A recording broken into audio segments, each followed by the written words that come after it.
നേഹ അവളുടെ കണ്ണുകൾ നിറയുന്നത് കണ്ടതും അവൻ അവളെ ചേർത്ത് പിടിച്ചു. ഈ പകയും ദേഷ്യമൊക്കെ കാരണം എനിക്ക് നഷ്ടപ്പെട്ടത്. അവൾ ബാക്കി പറയാതെ അവൻ്റെ മുഖത്തേക്ക് നോക്കി. കരഞ്ഞു കലങ്ങിയ മുഖവുമായി തന്നെ നോക്കുന്ന തൻ്റെ പെണ്ണിനെ കണ്ടതും അവന് സഹിച്ചില്ല. അവൻ അവളെ തൻ്റെ നെഞ്ചിലേക്ക് ചേർത്ത് പിടിച്ചു. അവൾ അവൻ്റെ നെഞ്ചിലേക്ക് ചാഞ്ഞു നിന്നുകൊണ്ട് പൊട്ടിക്കരഞ്ഞു. ഡേവിഡ്ചായ കുറച്ച് നിമിഷത്തെ കരച്ചിലിനൊടുവിൽ അവൾ അവൻ്റെ നെഞ്ചിൽ നിന്നും തല ഉയർത്തി നോക്കി. അവൾ നോക്കുന്നത് കണ്ടതും അവനും സംശയത്തോടെ അവളുടെ മുഖത്തേക്ക് നോക്കി. ഡേവിഡ്ചായൻ എന്നോട് പറഞ്ഞില്ലേ, എന്നോട് ഇങ്ങനെ ചെയ്തവനെ എന്ത് ചെയ്യണമെന്ന് എനിക്ക് തീരുമാനിക്കാമെന്ന്. ഞാൻ പറയുന്ന ശിക്ഷയാണ് ഇവന് കൊടുക്കുന്നതെന്ന് അവൾ അവൻ്റെ മുഖത്തേക്ക് നോക്കി പറഞ്ഞതും അവനാണെന്നുള്ള രീതിയിൽ തലയാട്ടി. ഞാൻ എന്ത് പറഞ്ഞാലും ചെയ്തു തരുമോ? അവളുടെ മുഖത്ത് മറ്റെന്തോ ഒരു ഭാവമായിരുന്നു. അവൻ സംശയത്തോടെ അവളുടെ മുഖത്തേക്ക് നോക്കി. പറ, ഞാൻ എന്ത് പറഞ്ഞാലും എനിക്കത് ചെയ്തു തരുമോ? അവൾ സംശയത്തോടെ വീണ്ടും ചോദിച്ചു. ചെയ്തു തരും, അവൻ ഉറപ്പോടെ അവളുടെ മുഖത്തേക്ക് നോക്കി പറഞ്ഞു. എങ്കി ഇവനെ കൊല്ലണം.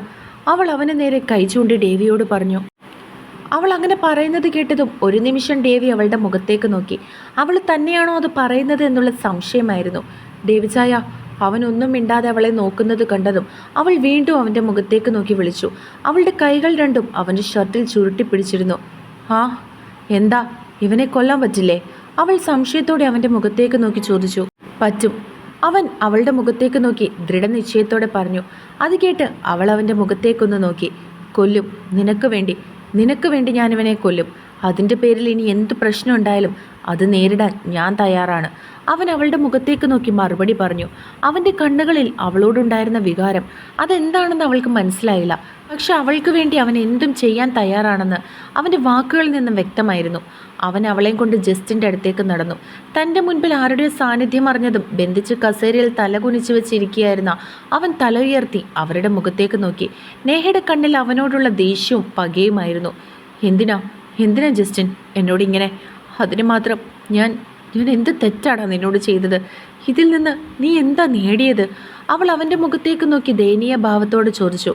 അതിന് അവനൊന്നും മിണ്ടിയില്ല, മറിച്ച് അവളുടെ മുഖത്തേക്ക് മാത്രം നോക്കി. എൻ്റെ അവസ്ഥ ഇനി ഒരു പെൺകുട്ടിക്കും വരാൻ പാടില്ല. നിന്നെപ്പോലെ കാമവെറി മൂത്തവന്മാരെ ഒന്നും ഇനി ഈ ലോകത്ത് വെച്ച് പൊറപ്പിക്കാൻ പറ്റില്ല. ഞാൻ അനുഭവിച്ച മാനസിക സമ്മർദ്ദം എത്രത്തോളം ഉണ്ടെന്ന് നിനക്കൊന്നും പറഞ്ഞാൽ മനസ്സിലാവില്ല. അതിന് നിനക്കും ഒരു പെങ്ങളുണ്ടാവണം. അവൾക്കും ഈ അവസ്ഥ വരണം. ഒരു കൂടപ്പിറപ്പ് പോലും ഇല്ലാത്ത ഞാൻ ആരോടും ഒന്നും തുറന്നു പറയാനാകാതെ എത്രത്തോളം വിഷമിച്ചെന്ന് നിനക്കറിയോ? ഞാൻ ഉറങ്ങിയിട്ട് എത്ര ദിവസമായെന്ന് നിനക്കറിയോ? എനിക്ക് ബോധമനസ്സുള്ളപ്പോഴാണ് നീ എന്നോടങ്ങനെ ചെയ്തത് എന്നതിൻ്റെ ഇരട്ടിയാണ്. എന്നോടങ്ങനെ ചെയ്തത് ആരാണെന്ന് പോലും അറിയാതെ ഞാൻ അനുഭവിച്ച മാനസിക വിഷമം ശരീരത്തിലുണ്ടായ വേദനയേക്കാൾ വലുതായിരുന്നു എൻ്റെ മനസ്സിനുണ്ടായത്. നിന്നെപ്പോലെയുള്ളവന്മാരെ നിയമത്തിൻ്റെ മുൻപിലേക്ക് തള്ളിയിട്ടിട്ട് വീണ്ടും ഭയത്തോടെ ജീവിക്കാൻ എനിക്ക് കഴിയില്ല. അതുകൊണ്ട് കോടതിയും പോലീസുകാരും ഒന്നുമല്ല നിനക്കുള്ള ശിക്ഷ വിധിക്കാൻ പോകുന്നത്. ഇരയായ ഞാനാണ് നിനക്ക് ശിക്ഷ വിധിക്കുന്നത്. അവൾ അവൻ്റെ മുഖത്തേക്ക് നോക്കി നിശ്ചയത്തോടെ പറഞ്ഞു. അത് കേട്ടതും ജസ്റ്റിൻ സംശയത്തോടെ അവളുടെ മുഖത്തേക്ക് നോക്കി. നിനക്ക് ഞാൻ വിധിക്കുന്ന ശിക്ഷ മരണമാണ്. നിന്റെ മരണം കൊണ്ട് മാത്രമേ എൻ്റെ മനസ്സിന് മുറിവ് ഉണങ്ങുകയുള്ളൂ.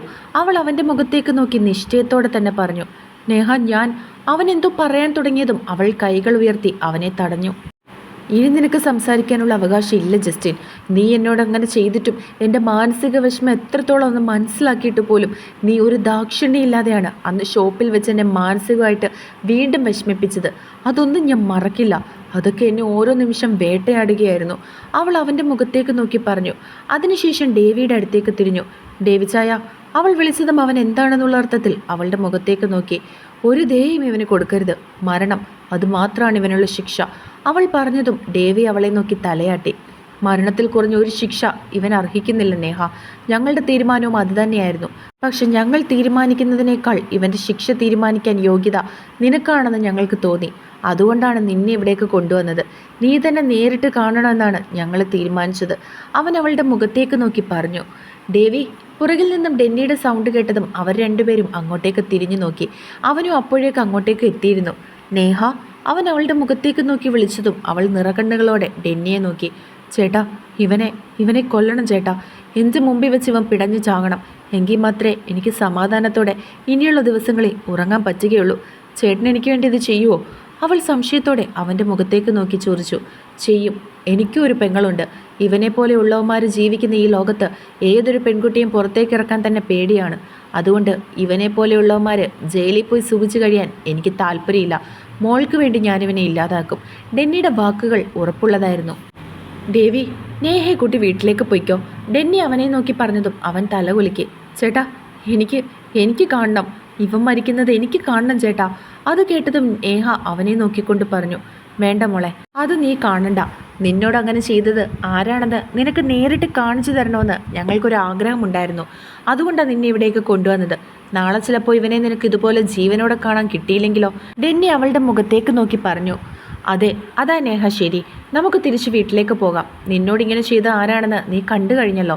ഇനി നമുക്ക് തിരിച്ച് വീട്ടിലേക്ക് പോകാം. അവനും അവളെ നോക്കി പറഞ്ഞു. ഇവന് വേണ്ടുന്ന ശിക്ഷ ഞങ്ങൾ തന്നെ കൊടുത്തോളാം. അത് മോള് കാണണ്ട. മോൾക്ക് ഞാൻ വാക്ക് തരികയാണ്, ഇവനൊരിക്കലും തിരികെ ഇനി നിന്റെ ജീവിതത്തിലേക്ക് വരില്ല. നീ ഇനി ഇവനെ കാണുകയുമില്ല. ഡെന്നി നിശ്ചയത്തോടെ തന്നെ അവളുടെ മുഖത്തേക്ക് നോക്കി മറുപടി പറഞ്ഞിരുന്നു. നേഹ പെട്ടെന്ന് ജസ്റ്റിൻ്റെ വിളി കേട്ടതും അവർ 3 പേരും അവൻ്റെ മുഖത്തേക്ക് നോക്കി. ഞാനിനി ഒരിക്കലും അങ്ങനെയൊന്നും ചെയ്യില്ല. ഞാനിനി മര്യാദയ്ക്ക് ജീവിച്ചോളാം. എന്നെ കൊല്ലരുത്. ഇവരോട് നീ പറ, എൻ്റെ ജീവൻ എടുക്കരുതെന്ന് അവൻ ദയനീയ ഭാവത്തോടെ അവളുടെ മുഖത്തേക്ക് നോക്കി പറഞ്ഞു.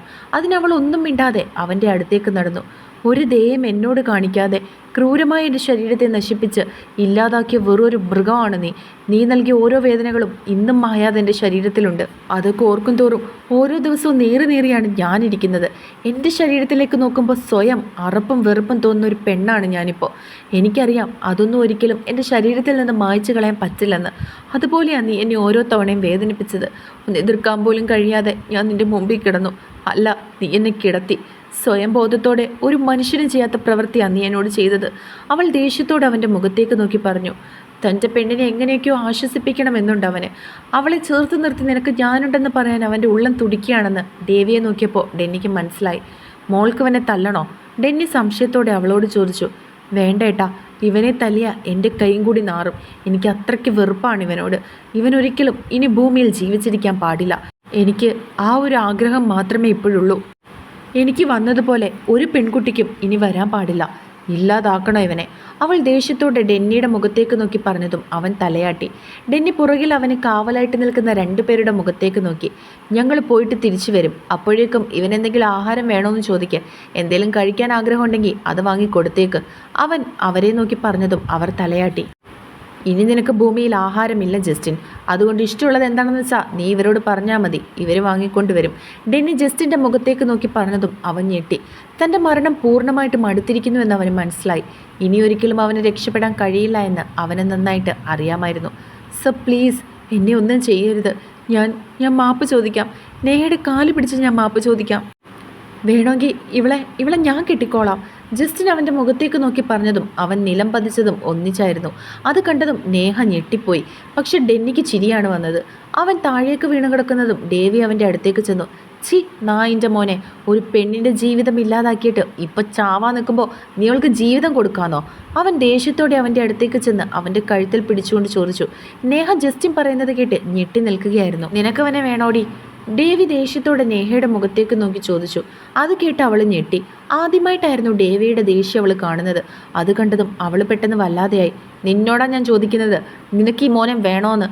അവൻ വീണ്ടും അവളുടെ മുഖത്തേക്ക് നോക്കി ചോദിച്ചതും അവൾ വേണ്ടാന്നുള്ള അർത്ഥത്തിൽ നിറകണ്ണുകളോടെ അവനെ നോക്കി തലയാട്ടി.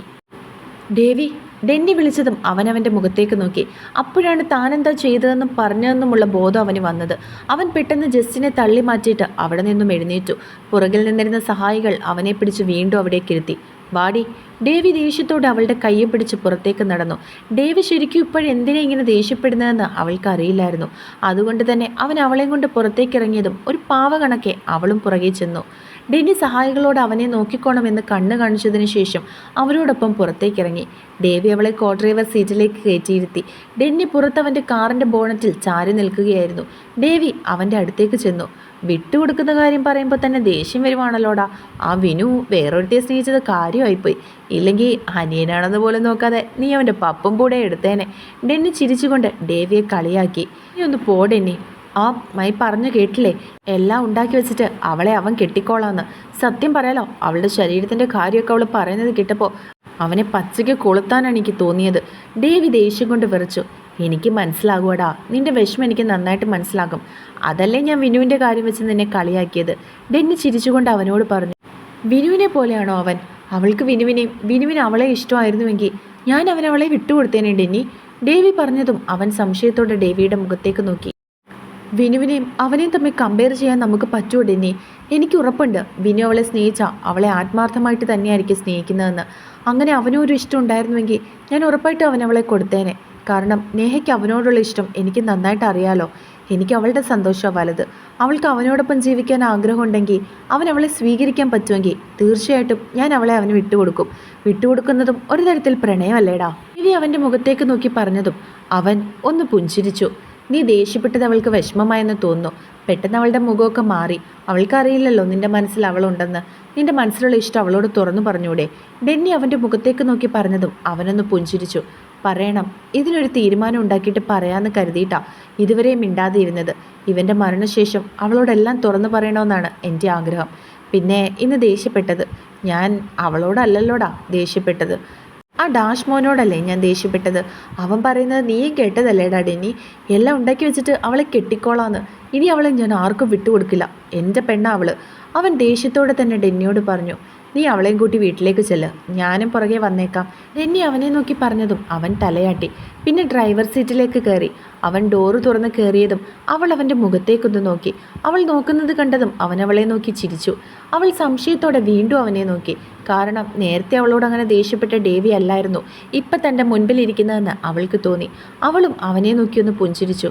പേടിച്ചു പോയോ? അവൻ ചോദിച്ചതും അവൾ തലയാട്ടി. സോറി, എനിക്ക് പെട്ടെന്ന് ദേഷ്യം വന്നതുകൊണ്ടാണ്. തന്നോട് അങ്ങനെയൊക്കെ ചെയ്തിട്ട് ഇപ്പം മരിക്കുമെന്ന് ഉറപ്പായപ്പോൾ അവൻ നിന്നെ കെട്ടിക്കോളാന്ന് പറഞ്ഞത് എന്തർത്ഥത്തിലാണ്? എനിക്ക് അത് കേട്ടപ്പോഴാണ് ദേഷ്യം വന്നത്. അവൻ പറഞ്ഞതും അവൾ പിന്നെയും ഒന്നും മിണ്ടാതെ അവനെ നോക്കി. നമുക്ക് വീട്ടിലേക്ക് പോകാം. അവൻ അവളെ നോക്കി ചോദിച്ചതും അവൾ പോകാമെന്നുള്ള അർത്ഥത്തിൽ തലയാട്ടി. ഡെന്നി കാറിലേക്ക് കയറാൻ തുടങ്ങിയപ്പോഴാണ് അവൻ്റെ ഫോണിലേക്ക് ഒരു കോൾ വന്നത്. മമ്മിയാണല്ലോ, എന്തു പറ്റി? അവൻ സ്വയം ചിന്തിച്ചുകൊണ്ട് സംശയത്തോടെ ഫോൺ എടുത്തു. മോനെ ഡെന്നി, അവർ വിഷമത്തോടെ വിളിച്ചു. എന്താ മമ്മി, എന്താ കാര്യം? അവരുടെ വിഷമം കണ്ടതും അവൻ ആവലാതിയോടുകൂടി ചോദിച്ചു. മോനെ, ആരാ മോനെ ഈ ജസ്റ്റിൻ? ആ പയ്യനെ കാണാനില്ല എന്ന് പറഞ്ഞ് കുറച്ച് ആൾക്കാർ ഇവിടെ ഒന്ന് പ്രശ്നം ഉണ്ടാക്കി. വീട്ടിലെ സാധനങ്ങളും മുഴുവൻ അടിച്ച് നശിപ്പിച്ചു. അവർ വിഷമത്തോടെ അവനോട് പറഞ്ഞതും അവൻ ദേഷ്യത്തോടെ മുഷ്ടി ചുരുട്ടി. എന്നിട്ട് അവൻ സംശയത്തോടെ അവരോട് ചോദിച്ചു. എനിക്കറിയില്ല മോനെ, എനിക്കൊന്നും അറിയില്ലെന്ന് പറഞ്ഞിട്ടും അവർ കേട്ടില്ല. ഹാളിലുണ്ടായിരുന്ന എല്ലാം അടിച്ച് നശിപ്പിച്ചു. അവർ പറഞ്ഞുകൊണ്ട് കരഞ്ഞു. വിനു എവിടെ? അവർ സംശയത്തോടെ ചോദിച്ചു. അറിയില്ല, നിങ്ങൾ പോയതിൻ്റെ പുറകെ അവനും ഇവിടെ നിന്നും പോയായിരുന്നു. ഞാൻ അടുക്കളയിൽ നിന്നപ്പോഴാണ് 2-3 വണ്ടി വരുന്ന സൗണ്ട് കേട്ടത്. ഹാളിലേക്ക് ചെന്നപ്പോഴേക്കും അവർ വടിയൊക്കെ ആയിട്ട് അകത്തേക്ക് കയറി. എന്താണെന്ന് ചോദിക്കുന്നതിന് മുമ്പേ തന്നെ എല്ലാം അടിച്ച് നശിപ്പിക്കുകയായിരുന്നു. അതിനിടയിൽ ഒരുത്തിന് എന്നോട് ചോദിച്ചു ജസ്റ്റിൻ എവിടെയെന്ന്. എനിക്ക് അറിയില്ല എന്ന് പറഞ്ഞപ്പോൾ നമ്മുടെ ഡൈനിങ് ടേബിൾ വടി കൊണ്ട് അടിച്ച് നശിപ്പിച്ചു. എല്ലാം നശിപ്പിച്ചു മോനെ. നിങ്ങളൊക്കെ എവിടെയാ? വരുമോ ഇങ്ങോട്ട്? മമ്മിക്ക് ആകെ പേടിയാകുന്നു. അവർ പേടിയോടെ അവനോട് പറഞ്ഞു. മമ്മി വിഷമിക്കാതിരിക്കുക, ഞങ്ങളിപ്പോൾ തന്നെ അവിടേക്ക് വരും. അവൻ പറഞ്ഞുകൊണ്ട് ഫോൺ വെച്ചു. പിന്നെ ഡേവിയെ വിളിച്ച് കാര്യങ്ങളൊക്കെ പറഞ്ഞു. അവർ നിമിഷ നേരം കൊണ്ട് തന്നെ വീട്ടിലേക്ക് എത്തിച്ചേർന്നു. ഹാള് തുറന്നിട്ടിരിക്കുകയായിരുന്നു. വീട്ടുമുറ്റത്തെ ചെടിച്ചട്ടികളൊക്കെ പൊട്ടി നിലത്ത് കിടക്കുന്നു. നേഹ പേടിയോടെ ചുറ്റിനും നോക്കി. അത് മനസ്സിലാക്കിയതുപോലെ ഡേവി അവളുടെ കയ്യിൽ മുറുക്കെ പിടിച്ചു. പിന്നെ അവളെയും കൊണ്ട് അകത്തേക്ക് കയറി. ഡെന്നിയും ഹാളിനകത്തേക്ക് കയറിയിരുന്നു. അവരെ കണ്ട് പൊട്ടിയ ഡൈനിങ് ടേബിളിനടുത്തായിട്ട് കസേരയിലിരിക്കുന്ന അവൻ്റെ മമ്മി ഓടി അവരുടെ അടുത്തേക്ക് ചെന്നു. അവർ ഹാളിനകത്തേക്ക് കയറി. എല്ലാം നിലത്ത് പൊട്ടിച്ചിതറി കിടക്കുകയായിരുന്നു. ആരാ മോനെ, ആരാ അവരൊക്കെ? അവർ വിഷമത്തോടെ അവരെ രണ്ടുപേരെയും നോക്കി ചോദിച്ചു. അത് കണ്ടതും അവർ നന്നായിട്ട് പേടിച്ചു പോയിട്ടുണ്ടെന്ന് ഡെന്നിക്കും ഡേവിക്കും തോന്നി. മമ്മി വിഷമിക്കാതെ, ഒന്നുമില്ല, ഞങ്ങളൊക്കെ ഇല്ലേ മമ്മിയുടെ കൂടെ. ഡെന്നി അവരുടെ നെറുകയിൽ തലോടി അവരെ ആശ്വസിപ്പിക്കാൻ ശ്രമിച്ചു. ആരാ മോനെ ജസ്റ്റിൻ? ആ പയ്യനെ തിരക്കി അവരെന്തിനാ ഇങ്ങോട്ടേക്ക് വന്നത്? അവർ വീണ്ടും അവരോട് ചോദിച്ചു. മമ്മി ആദ്യം ടെൻഷനാകാതെ സമാധാനമായിട്ടിരിക്കുക, എല്ലാം ഞങ്ങൾ പറയാം. അവൻ അവരെ അവിടെ സെറ്റിയിലേക്ക് ഇരുത്തിക്കൊണ്ട് പറഞ്ഞു. ഡെന്നി ജസ്റ്റിനുമായിട്ടുള്ള ബന്ധവും നേഹയ്ക്ക് അങ്ങനെ സംഭവിക്കാനുള്ള കാരണം അവനാണെന്നും പറഞ്ഞു. നേഹയ്ക്ക് അതെല്ലാം കണ്ടതും വല്ലാത്ത വിഷമം തോന്നി. താൻ കാരണം ഒരു കുടുംബം മുഴുവൻ അനുഭവിക്കുകയാണെന്ന് തോന്നിയതും അവൾ വല്ലാതെയായി. അവൾ സങ്കടപ്പെട്ടിരിക്കുന്ന അവരുടെ മമ്മിയുടെ അടുത്തേക്ക് ചെന്നു. ആൻറ്റി, അവൾ വിളിച്ചതും അവർ അവളുടെ മുഖത്തേക്ക് നോക്കി. സോറി ആൻറ്റി, ഞാൻ കാരണമാണ് ആൻറ്റിക്ക് ഇങ്ങനെയൊക്കെ സംഭവിച്ചത്. എല്ലാം ഞാൻ കാരണമാണ്. മാപ്പ് ചോദിക്കാൻ ഞാൻ ഇങ്ങോട്ട് വരാൻ പാടില്ലായിരുന്നു. എൻ്റെ നാട്ടിലേക്ക് പോയാൽ മതിയായിരുന്നു. ശ്രീ ഒറ്റയ്ക്കാക്കി പോകാൻ വയ്യാത്തതുകൊണ്ടാണ് ഡെന്നി ചേട്ടൻ വിളിച്ചപ്പോൾ ഞാൻ ഇവിടേക്ക് വന്നത്. ഇല്ലെങ്കിൽ വരില്ലായിരുന്നു. അവൾ അവരുടെ മുഖത്തേക്ക് നോക്കി പറഞ്ഞതും അവരൊന്നും മിണ്ടിയില്ല. ഞാൻ തിരിച്ചു പൊക്കോളാം ആൻറ്റി. ഡെന്നി ചേട്ടാ, എന്നെ എൻ്റെ അമ്മയുടെ അടുത്തേക്ക് കൊണ്ടാക്കിയേക്ക്. ശ്രീയെ വിട്ടു നിൽക്കാൻ മനസ്സില്ലാത്തതുകൊണ്ടും അവളെ ഒറ്റയ്ക്കാക്കി പോകാൻ വയ്യാത്തതുകൊണ്ടാണ് ഞാനിവിടെ നിന്നത്. പക്ഷേ ഇനിയും ഞാനിവിടെ നിന്ന പ്രശ്നം ഉണ്ടാവും ചേട്ടാ. അതിനേക്കാൾ നല്ലത് ഞാൻ പോകുന്നതാ. അവൾ ഡെന്നിയുടെ മുഖത്തേക്ക് നോക്കി പറഞ്ഞു. നേഹ, പെട്ടെന്ന് അവൻ്റെ ഉച്ചയോടുള്ള ശബ്ദം ആ വീട്ടിൽ ഉയർന്നു കേട്ടതും അവൾ ഉൾപ്പെടെ എല്ലാവരും ഞെട്ടി. നിന്നെ അങ്ങനെ ഒറ്റയ്ക്ക് വിടാനാണോടി ഞങ്ങൾ എല്ലാത്തിനും നിന്റെ കൂടെ സപ്പോർട്ടായിട്ട് ഇങ്ങനെ നിൽക്കുന്നത്? ഞങ്ങളിൽ ഒരാളായി കരുതി കൂടെ നിർത്തുന്നത് അതിനാണോ? അവൻ ദേഷ്യത്തോട് അവളുടെ കയ്യിൽ പിടിച്ചുകൊണ്ട് ചോദിച്ചതും അവൾ ഞെട്ടിപ്പോയിരുന്നു.